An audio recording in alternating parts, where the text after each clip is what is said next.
On the night of June 7th, 2026, Real Madrid did something it had not done in 20 years. It held an election it could actually lose. And when the votes were finally counted, the most powerful man in club football did not celebrate a trophy. He celebrated a comeback.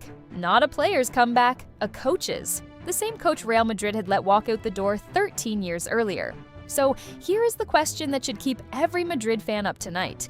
Why would the richest club in the world bet its president's job on a 63-year-old man it once decided it was better off without?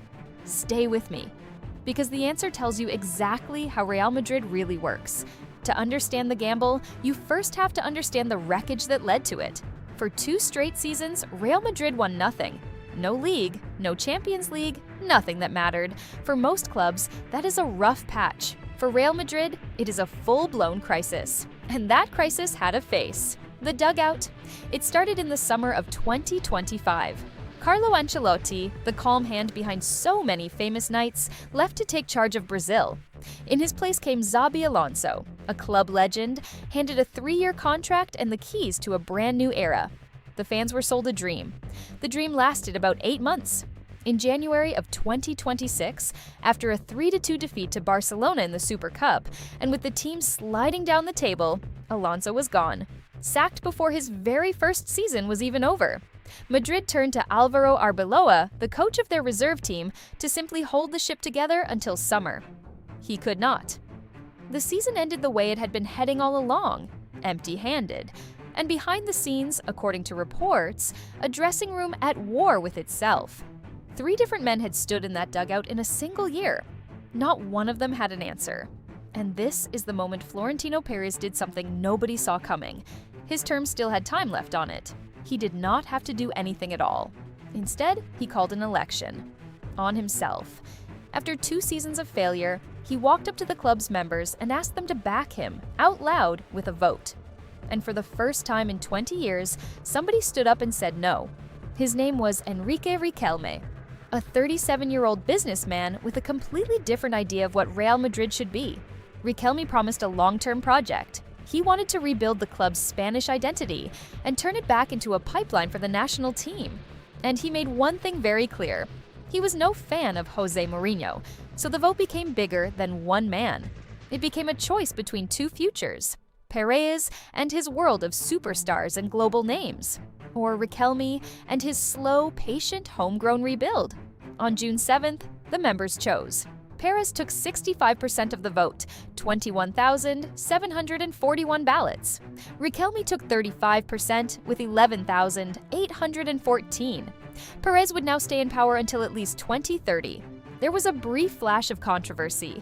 Around 400 mail-in votes were thrown out over problems with how the envelopes were sealed, but it changed nothing about the result. In his victory speech, Perez called it, quote, an independent Real Madrid, a Real Madrid that is not afraid of challenges. He told the members they had just shown the world an example of democracy, but the single most important promise of the entire campaign was not about democracy. It was about a name. Perez had already told the members that if he won, José Mourinho was coming back. The election and the coach were the same bet. A vote for Perez was a vote for Mourinho. And to understand why, you have to go all the way back to 2010. Mourinho arrived at the Bernabéu with one mission: to break the Barcelona of Pep Guardiola, the team that, at the time, was humiliating Madrid, and for 3 seasons, he went to war with them.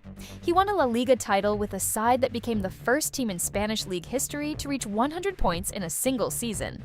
He added a Copa del Rey and a Spanish Super Cup. He dragged the club to 3 straight Champions League semifinals, but he never won the one trophy Madrid wanted most, the Champions League itself.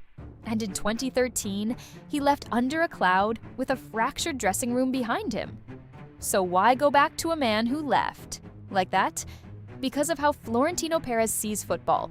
Perez has never truly believed in coaches. He believes in stars. His entire philosophy, from the Galactico years right up to today, comes down to one simple idea: sign the best players in the world, and everything else takes care of itself. In his eyes, Mourinho was never just a coach. Mourinho was the man who restored Madrid's hunger, the man who laid the foundations the later glory was built on. And there was one more thing. Mourinho only goes where he feels wanted. That is exactly why this deal lived or died with the election. Under Perez, he was wanted. Under Riquelme, he was not. So what does Real Madrid actually look like tonight? Perez did not just bring back a coach, he brought back his entire way of doing business. Alongside Mourinho, he announced the signings of Ibrahima Konate and Denzel Dumfries, and promised to bid more than 150 million euros for a brand new Galactico, an attacking superstar he refused to name.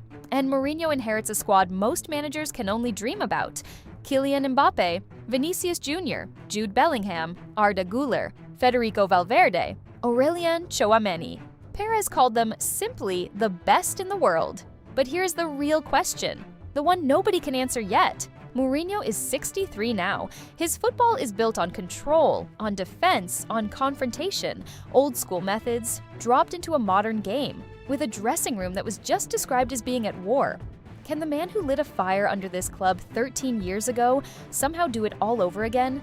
Or is this Florentino Pérez reaching backward for something familiar because he did not have a better idea? That is what makes this whole thing so fascinating. Real Madrid just spent its first real election in 20 years defending one man's grip on power.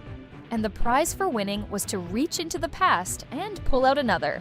History repeating itself. On purpose. So, what do you think? Is the Mourinho gamble going to pay off?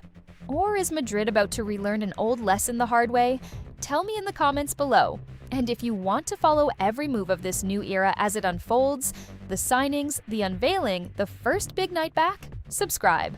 Because this story is only just getting started.